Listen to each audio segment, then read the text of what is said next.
So, मित्रांनो, welcome back to the family of Success Science Academy, a simple way to fall in love with physics. We are going to start collision from this lecture. What do you understand by collision? Collision actually दोन प्रकारचे असते, एक contact आणि एक non contact. आपल्या syllabus मध्ये फक्त contact आहे, मारपीट वाली. पहिला ऑब्जेक्ट दुसऱ्या ऑब्जेक्टला जाऊन धडकला, ठीक आहे, एक ऑब्जेक्ट येणार दुसऱ्या ऑब्जेक्टला ढपाक धडकला. अशाच टाईपची कोलिजन आपल्याला सध्या सिलेबस मध्ये आहे. आता what are the types of the collisions? कोलिजनचे टाइप्स ऍक्च्युली दोनच असतात, but I have place third category. बघ, लक्ष दे, on the basis of kinetic energy. दोन बेसिस वरती आपण ही कॅटेगरी करतोय. त्यापैकी पहिली आहे बेटा on the basis of the kinetic energy. Kinetic एनर्जीच्या बेसिसवर पहिला टाइप आहे इलास्टिक कोलिजन आणि दुसरा टाइप आहे इनइलास्टिक कोलिजन. ह्या दोघांच्या मध्ये जेव्हा हा पण नाही आणि हा पण नाही, तर तेव्हा आपण बोलतो बेटा पार्शियल इलास्टिक किंवा इनइलास्टिक कोलिजन. ठीक आहे. आता ह्या इलास्टिक आणि इनइलास्टिक ह्या दोघांमधला फरक जरा समजून घ्या. इलास्टिक कधी बोलायचं?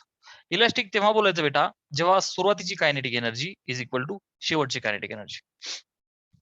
पहिला ऑब्जेक्ट चाललाय, त्याच्या मागे दुसरा ऑब्जेक्ट चाललाय, मस्तपैकी मोशन मध्ये येत आणि हा त्याला जाऊन धडकला, किंवा एक ऑब्जेक्ट एका जागेवरच आहे, दुसरा आला डपक धडकला त्याला येऊन, मागचा त्याला येऊन धडकला, टक्कर झाली.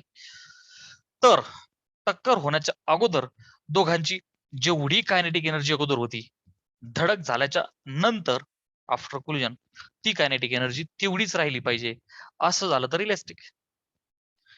इनइलास्टिक म्हणजे काय? एक ऑब्जेक्ट चाललाय, मागून एक जण येतोय आणि त्याला ठोकतोय, किंवा एक जण इकडनं येतोय एक जण इकडनं येतोय, दोघांची धडक होतीये. तर बेटा धडक होण्याच्या अगोदर समजा दोघं जवळ येत आहेत, कसंही असू दे, धडक होण्याच्या अगोदर त्यांची जेवढी एनर्जी आहे ती धडक झाल्याच्या नंतर काय झाली पाहिजे बेटा? लॉस झाला पाहिजे त्यामध्ये. फॉर एक्झाम्पल एखादी भिंत आहे, ठॉय गोळी मारली, तर गोळी कुठे घुसणार आहे? भिंतीमध्ये. मग आता गोळी भिंतीच्या आतमध्ये घुसणार, तर there will be some loss of energy after penetrating into the wall. So अशा टाईपचं हे जे कोलिजन आहे हे इनइलास्टिक आहे. इलास्टिक आणि इनइलास्टिक. इलास्टिक मध्ये कायनेटिक एनर्जी कन्झर्व होते, इनइलास्टिक मध्ये कायनेटिक एनर्जी कन्झर्व होत नाही. बेटा P P P means linear momentum. जेवढं इनिशियल तेवढंच फायनल, जेवढं इनिशियल तेवढंच फायनल. इथे सुद्धा कुठलीही असू दे, P initial is P final. बेटा linear momentum is always conserved. Linear momentum is always conserved in any collision, कुठल्याही कोलिजन मध्ये, because there is no external force. Because F external force is 0. System मधले आतले forces एकमेकाला balance करतील, external कुठलाही force नाहीये. So momentum नेहमी conserve होतं. काय बोललो मी? Momentum is always conserved. जेवढं अगोदर तेवढं धडकेच्या नंतर. एकदा स्क्रीनशॉट घ्या.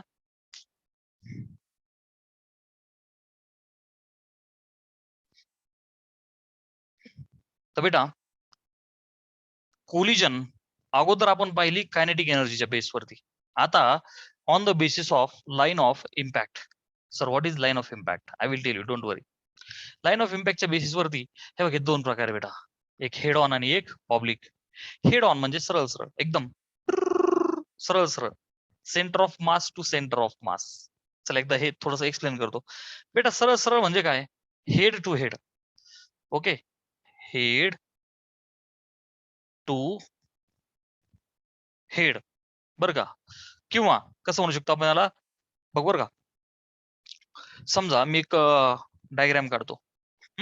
बेटा समजा हे बघ, ही एक बॉडी आहे आणि ही एक बॉडी आहे.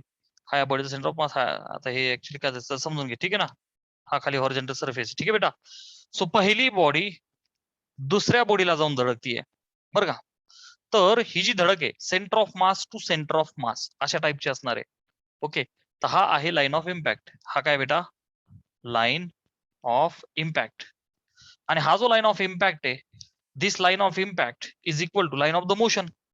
बघ ना, मोशनची लाईन पण बघ ना, सेंटर ऑफ मासची व्हेलॉसिटी जी असते तीच ऑब्जेक्टची व्हेलॉसिटी असते. आय रिपीट, ऑब्जेक्ट एखाद्या व्हेलॉसिटीने चालला तर त्याच्या सेंटर ऑफ मासची व्हेलॉसिटी असते, तोच आपण point centre of mass. Sir what is centre of मास?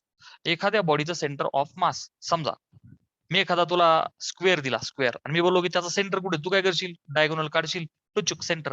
मी एखादा सर्कल दिला, विचारलं सेंटर कुठे देतो, म्हणजे sir it is at the centre, तो सेंटर ऑफ मास झाला. ह्युमन बॉडीचा विचारला तर तू म्हणशील सर नावेल, इट इज बिंबी. माणसाची बिंबी हा सेंटर ऑफ मास आहे. सो एखाद्या बॉडीचं सेंटर, रेग्युलर बॉडीचं सेंटर कुठे असतं? तो बघ ना, सर्कल द सेंटर. तर बेटा line of the impact, line of the impact, center to center ही जी धडक आहे, सेंटर टू सेंटर. ओके बेटा. तर ह्या केसमध्ये ना, हेड टू हेड मध्ये line of impact is equal to, I will say line of motion. Okay, motion पण सर्व M for motion. Line of the impact is the line of motion. ठीक आहे. हे बघ, सेंटर टू सेंटर चाललाय हा पण ऑब्जेक्ट, धडकतोय पण तसाच. बरं, इथे काय ऑब्लिक म्हणजे तिरकी. बेटा इथे काय असणार आहे, लाईन ऑफ इम्पॅक्ट हा लाईन ऑफ मोशनच्या इक्वल नसेल. फॉर एक्झाम्पल बेटा, एक ऑब्जेक्ट हा असा चाललाय विथ मास m1. दुसरा एक ऑब्जेक्ट आहे जो असा येतोय पण याला असा खाली धडकतोय. बर का, हे बघ, दुसरा एक ऑब्जेक्ट हा असा धडकणार. तर होणार काय बेटा, ही जी धडक आहे ढपक, ही तिरकी झाली ना. समजा हा वर एका रेषेत असता तर मग लाईन ऑफ द इम्पॅक्ट आणि line of motion same same असते. Are you understanding? हा येऊन याला धडकतोय, समजा हा m2 वाला, अशी धडक होतीये. तर ही धडक अशा टाईपची आहे, टचक खालून धडकतोय, तर ही धडक तिरकी आहे. लाईन ऑफ इम्पॅक्ट बघ ना, आता हिचा सेंटर ऑफ मासचा स्पीड घेतला तर हा असा मधून राहील, हिचा मधून राहील. Line of the impact and line of motion are completely different, म्हणजे ही तिरकी कोलिजन आहे. Are you understanding? त्यापैकी आता पहिले ही शिकायची आपल्याला, head on elastic collision. Screenshot घ्या. सो बेटा, we are going to understand and learn head on elastic collision, head to head वाली. ओके, त्याला परफेक्टली इलास्टिक कोलिजन असंही बोलतात. Okay, why perfectly? कारण इथे कायनेटिक एनर्जी कन्झर्व होते. तर मी दोन डायग्राम काढतो बेटा फॉर युअर अंडरस्टँडिंग. बघा आता लक्ष द्या. समजा एक ऑब्जेक्ट आहे की ज्याचं मास काय बेटा, m1.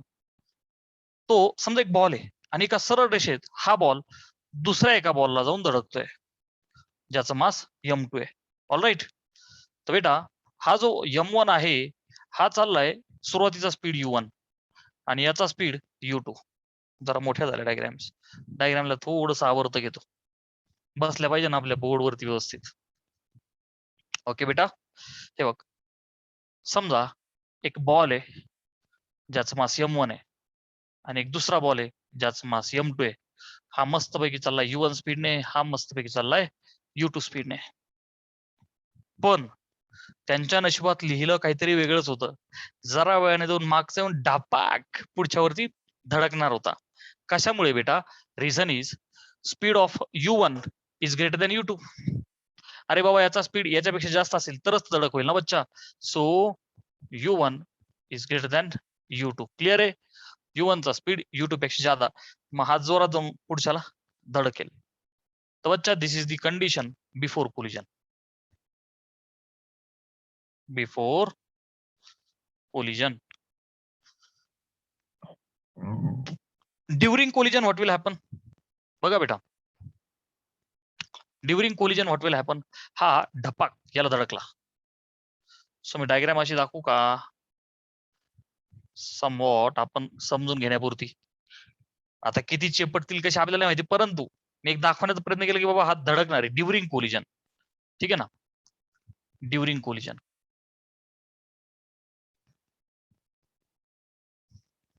ड्युरिंग कोलिजन हा m1 मासवाला आणि हा m2 मासवाला. बेटा जेव्हा पहिला दुसऱ्याला धडकणार आहे, इथे दुसरा कुठलाही एक्सटर्नल फोर्स नाहीये, कॉन्टॅक्ट झाला रे झाला, नॉर्मल रिॲक्शन वाला फोर्स आला रे आला, कॉन्टॅक्ट झाला रे झाला, नॉर्मल रिॲक्शन आला रे आला. नेहमी लक्षात ठेवा, Wien two bodies are in contact normal reaction comes in the picture. हा m1 m2 वरती नॉर्मल रिॲक्शन लावणार, सपोज याशी लावली तर हा पण याच्यावरती नॉर्मल रिॲक्शन लावणार n. क्लिअर आहे बेटा? Equal and opposite because of Newton's third law. Okay, this is the condition during collision. बेटा होणार काय आता, नंतर सपोज त्या एका रेषेमध्ये m1 एका स्पीडने गेला आणि m2 एका स्पीडने गेला. आता अर्थात m2 चा स्पीड थोडा कमी होईल ना मागून येऊन धडकल्यामुळे. तर काय जे असेल ते डिपेंड ऑन न्यूमरिकल. तर बच्चा इथं हा m2 आणि हा m1 याला काय म्हणू m1 म्हणतो मी आणि याला m2 बरं का नेहमी पण. तर m1 चा स्पीड झाला v1 आणि ह्या m2 चा स्पीड झाला v2. क्लिअर आहे. इट मे हॅपन की हा त्याला धडकल्यानंतर हा थोडा तिरका जाईल, याच्याशी आपल्याला घेणं नाही. फक्त धडक मात्र होताना अगोदर एका रेषेत व्हायला पाहिजे, एका रेषेत व्हायला पाहिजे धडक ही. आणि this is the condition after collision. तर बाळा लक्ष दे, नीट लक्ष दे. We are learning head on elastic collision. Head on म्हणजे हेड टू हेड, एका रेषेतली परफेक्टली इलास्टिक कोलिजन आपण शिकतोय. तर बेटा इलास्टिक म्हणलं की नेहमी लक्षात ठेवा की कायनेटिक एनर्जी इज कन्झर्व्ड. आता कॉन्सन्ट्रेट करून मी काय बोलतोय ते नीट ऐक बेटा.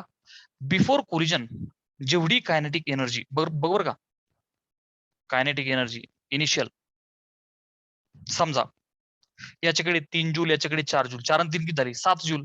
अज्युम करा याच्याकडे 3 जूल, याच्याकडे 4 जूल, 7 जूल जर का कायनेटिक एनर्जी इनिशियल आहे, तर शेवटी सुद्धा 7 जूल असायला पाहिजे. मग याच्याकडे 6, याच्याकडे 1, ओके, याच्याकडे 2, याच्याकडे 5, मिळून 7, ओके. मला फक्त ती सेम पाहिजे. सो बच्चा after collision I will say kinetic energy final, तर kinetic energy initial, kinetic energy final has to be same. आता गंमत आहे, मध्ये जेव्हा ते धडकणार आहे तेव्हा there can be somewhat change in the kinetic energy during collision. During collision बेटा there must be somewhat change in the kinetic energy. ठीक आहे ना, try to understand this. We are not very much concern about this. There can be change in the kinetic energy. हा त्याला देईल, तो याला देईल, असं काहीतरी होईल, परंतु at the end kinetic energy regain होईल. बस this is something you have to understand. All right, okay. आता आपण एक्सप्रेशन डिराईव्ह करू बेटा. ठीक आहे. Before collision kinetic energy initial, after kinetic energy final, and kinetic energy initial must be kinetic energy final. ठीक आहे ना, ओके. पुन्हा सांगतोय मी, मध्ये कसलाही लॉस होऊ शकतो, मध्ये कायनेटिक एनर्जीचा लॉस होऊ शकतो, परंतु तो ऍट द एंड रिगेन होतो. आता एक मोमेंटम तर नेहमी कंजर होणारच आहे, त्यात काही विषयच नाही कोणत्याही कोलिजन मध्ये, हे मी मगाच्यापासून सांगतोय. तर बेटा we will apply those 2 conditions बर का. फर्स्ट वन की momentum P is conserved. Momentum P is conserved म्हणजेच बेटा P initial is P final. जेवढं सुरुवातीचं तेवढं फायनलचं. ठीक आहे. अच्छा, आता P इनिशियल म्हणजे अरे मोमेंटम काय, मास इंटू वेलोसिटी. बघ ना याचं काय होईल, m1 गुणिले u1. ओके बेटा, m1 u1 अधिक m2 u2, सुरुवातीचं ही कंडिशन आहे ना, ही system, plus m2 u2 is equal to final म्हणजे आफ्टर कोलिजन. टोटल मोमेंटम काय होईल, m1 v1 plus m2 v2. m1 v1 plus m2 v2. Okay. आपण काय करू, 1 वाल्या टर्म्स एकत्र घेऊ. सो m1 u1 ती टर्म अलीकडे घेतली तर वजा m1 v1 is equal to m2 v2, ही टर्म पलीकडे घेतली तर वजा m2 u2. इथून मी m1 ला कॉमन घेतो आणि कंसात लिहितो u1 वजा v1 इज इक्वल टू, इथं m2 ला कॉमन घेतो बेटा, कंसात लिहितो v2 वजा u2, आणि याला म्हणतो बेटा my first equation. What I am saying बच्चा, this is my first equation. आता आपल्याला माहिती आहे परफेक्टली इलास्टिक कोलिजन आहे, kinetic energy is also conserved, right. हे मधलं पुसतो.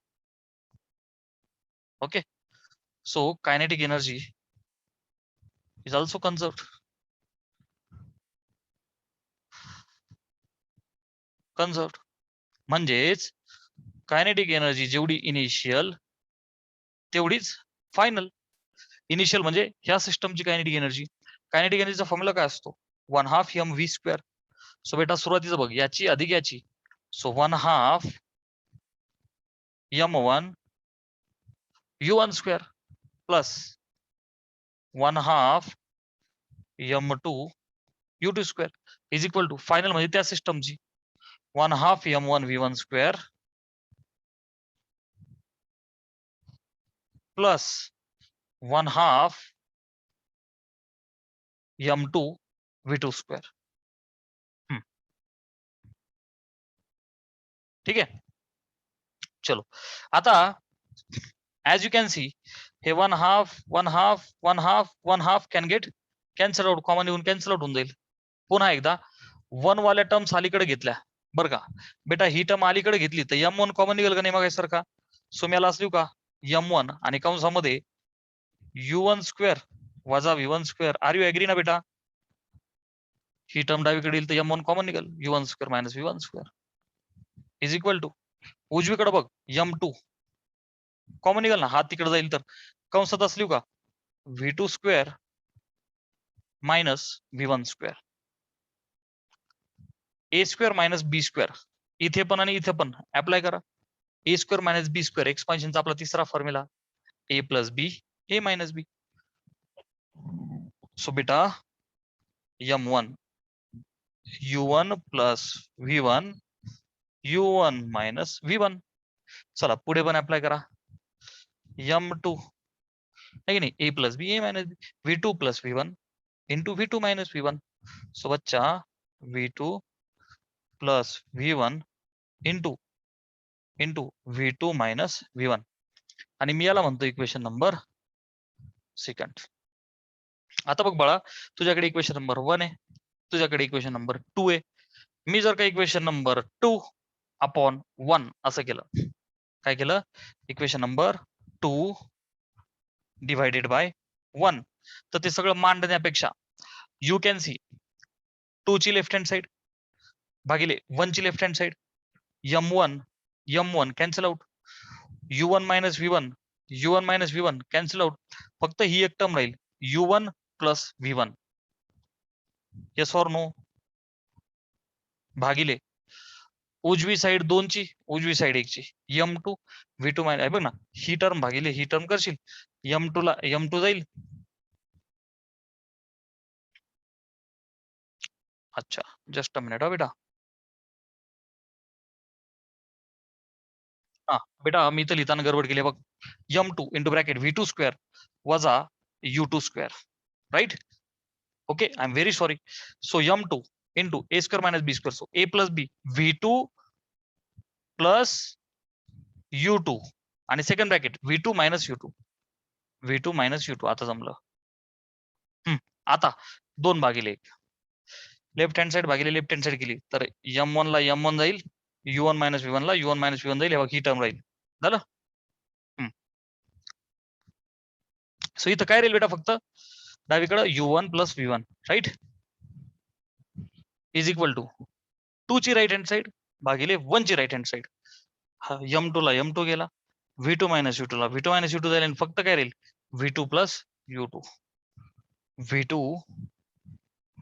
Plus u2 and I will write this implies. तर बेटा आता लक्ष द्या, u1 मी तो u2 अलीकडे लिहितो आणि तुम्हाला इमॅजिन करायला सांगतो. How have to remember this.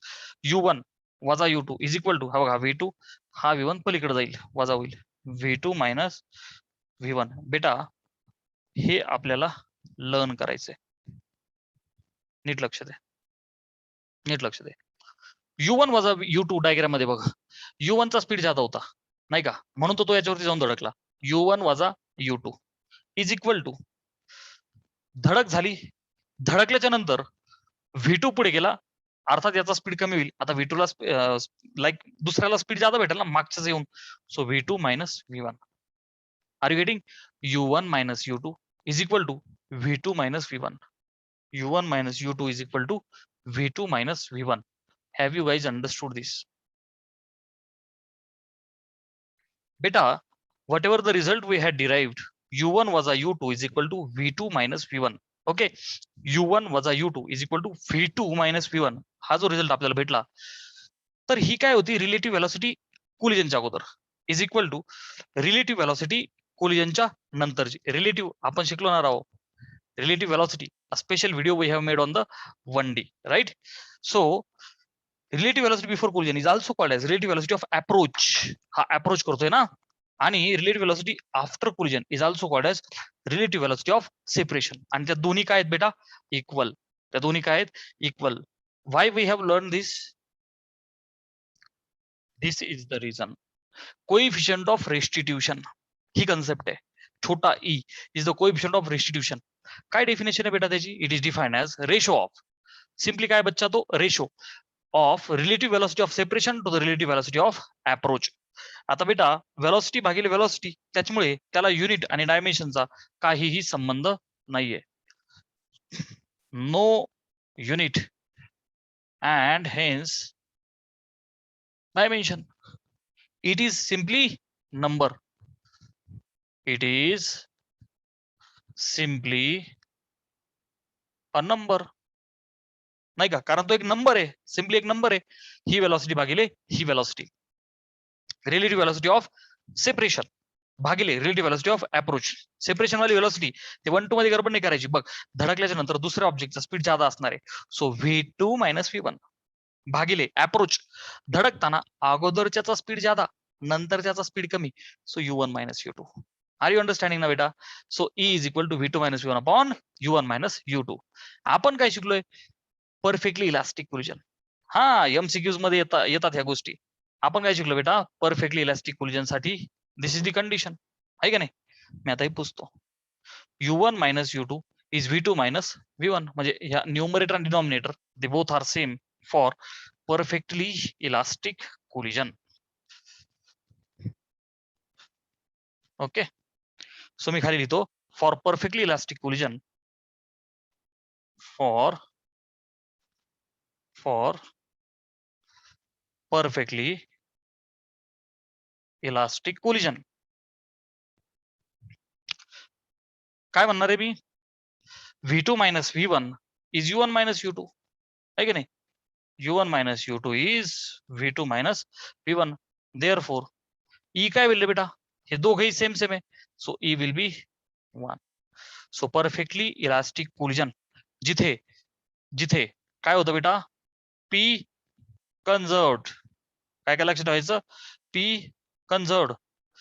Kinetic energy बेटा conserved, right? And additional thing beta, you have to remember E is 1. Coefficient of restitution is 1 for perfectly elastic collision. Screenshot घे. तर बा लक्ष दे, डायग्रामच्या स्वरूपात आपल्या समोर एक न्यूमेरिकल असं आहे. एक 2 kg वाला बॉल आहे, 5 मीटर पर सेकंड चालला. त्याच्या समोर एक 3 kg वाला बॉल आहे, सरळ दिशेत धपक धडकला. हा 2 मीटर पर सेकंड चाललाय. हा 2 ने चालला मस्त पैकी. हा 5 ने जोरात याला धडकणार. धडकल्यावर कोलिजन झाली. आणि धडकल्याच्या नंतर 2 किलो वाला v1 स्पीडने चालला, 3 किलो वाला v2 स्पीडने गेला. तर ते v1 आणि v2 त्यांचे फायनल स्पीड्स धडकल्यानंतरचे काढा. काही अडचण नाही, विल सी सोल्युशन. तर आपण 2 गोष्टी अप्लाय करणार बेटा. एक म्हणजे momentum is conserved and second thing kinetic energy conserve वरून आपण काय काढलं बेटा? u1 minus u2 is v2 minus v1. Are you getting? चलो मग आता एकदा काय लो आपण? Momentum is conserved. सो बेटा momentum initial is momentum final. ठीक आहे, चला initial momentum mass into velocity. So 2 गुणिले 5 अधिक 3 गुणिले 2. बाळा नीट लक्ष दे, व्हेलॉसिटी दोघांची एकाच डायरेक्शन मध्ये. जर का अशी एखाद्याची इकडे असती तर मग मी ह्या साईडला ह्या व्हेलॉसिटीला पॉझिटिव्ह, तुम्हाला या व्हेलॉसिटीला निगेटिव्ह बोलावं लागलं असतं. इला पॉझिटिव्ह तर ह्या डायरेक्शन मध्ये निगेटिव्ह. वेक्टर क्वांटिटीज आहेत मोमेंटम व्हेलॉसिटी, त्यामुळे डोक्यावर एरो जर का नाही दाखवला तर डायरेक्शनने समजून घ्यायचं बरं का. हा, आता बघ सेम सेम डायरेक्शन आहे सगळ्यांची, त्याच्यामुळे टेन्शनच नाही. आपण सगळ्या इकडे पॉझिटिव्ह बोललो. 2 गुणिले 5 हे याच मोमेंटम अधिक 3 गुणिले 2 हे याच मोमेंटम. बाळा हे झालं initial is equal to final. आता आहे का याच 2 गुणिले v1. So 2v1. याच 3 गुणिले v2 ऍड करणार, 3 into v2. That's it. Okay, so बच्चा 2 10 अधिक 3 दुने 6 is equal to 2v1 plus 3v2. So मला इक्वेशन भेटतंय, मी याला असलो का 2v1 plus 3v2 is equal to 10 आणि 6 झाले बेटा 16 आणि मी याला म्हणतो equation number first. P initial is P final मी अप्लाय केलं. ओके, आता मला माहिती आहे kinetic energy is conserved, right. आणि I get the relation as U1 minus U2 is V2 minus V1. U1 पहिल्याचा स्पीड 5 वजा U2 दुसऱ्याचा initial speed 2 is equal to V2 माहित नाही, V1 माहित नाही, सो V2 मायनस V1. आता मी या इक्वेशनलाच लिहू, V2 वजा V1 इज 5तून 2 गेले 3 is my equation number second. आता आपण यांना सोडू ना. बर, इथं 2 टाइम्स V1 आहे, इथं 2 ने गुणू आणि दोघांना ऍड करू. सो इक्वेशन नंबर 1 अधिक 2 टाइम्स इक्वेशन नंबर सेकंड. हे नवीला सोडलं ना आपण, असं आहे की नाही. धिस प्लस का, तर हा प्लस ना मायनस V1 उडून जाईल ना. Okay, so equation number 1 as it is 2V1 plus 3V2 plus 2 times equation number 2 याला 2 ने गुणा, सो 2V2 वजा 2, अरे इक्वल राहिलं ना हे 16. चल याला 2 ने गुणा, सो 2V2 वजा 2V1 इज इक्वल टू बेत्रिक 6. ओके, चलो आता ऍड केलं बेटा, plus 2V1 minus 2V1 cancel out. 3V2 मध्ये 2V2 आले, किती झाले 3 आणि 2 5V2 इज इक्वल टू 10 16 आणि 6 22. सो V2 काय लिहिले बेटा, I will get V2 as 5 ने भाग दे ना, 5 चौक 20 पॉइंट 5 चौक 20 मीटर पर सेकंड. V2 भेटला, उचलून टाकून द्या, पुट इन. मी 2 मध्ये टाकतो कारण मला 2 जरा सोपं वाटतंय. ओके, 4.4 टाकून दे V2. सो बच्चा 4.4 वजा V1 इज इक्वल टू 3. मग V1 पुढे जाऊन प्लस होईल ना, 4.4 तो 3 इकडं मायनस होईल आणि इथं राहील V1. सो बेटा दिस इम्प्लाइज V1 किती होईल रे, 4.4 मधून गेले 3, सो 1.4 आपलं 1.3, अरे 1.4 4.4 मधून 3 गेले 1.4 metre per second will be the speed of first ball, final speed of the first ball. Screenshot घ्या.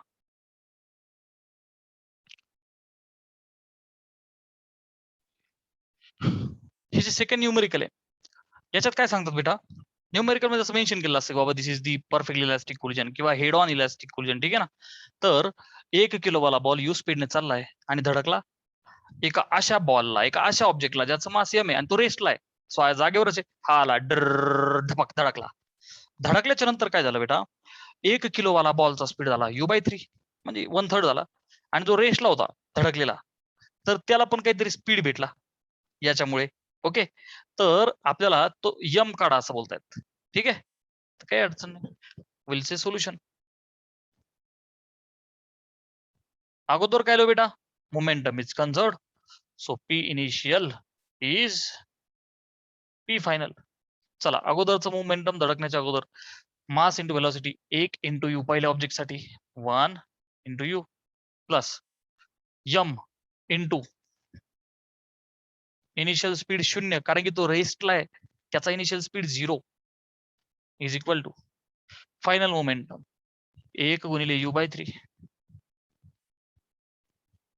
बर का, अधिक यम इंटू व्ही. ओके, कारण त्याचा स्पीड व्ही आहे ना. चला 1 into u is u is equal to, हे 0 झाली term, 1 into U/3 is U/3 plus M into v. तर बेटा मी असं लिहू का, U मायनस हा इकडे आधी घेतला आणि इथं यम व्ही, तर 3U मधून 1U गेला, 2U/3 इज यम व्ही. आणि मी याला इक्वेशन नंबर 1 म्हणतो कारण पुढे काही सिम्प्लिफाय करण्याजोगी परिस्थिती नाहीये. चला पुढे सेकंड आपल्याला माहिती आहे whenever there is perfectly elastic collision U1 minus U2 याचा स्पीड जात असतो ना, इज इक्वल टू धडकल्यानंतर दुसरा जादा होतो V2 मायनस V1.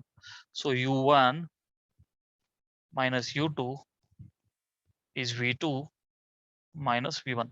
ठीक आहे, चला U1 पहिल्याचा स्पीड काय रे बेटा U वजा U2 याचा 0 कारण की तो रेस्टला होता is equal to V2 is V वजा V1 इज U बाय 3.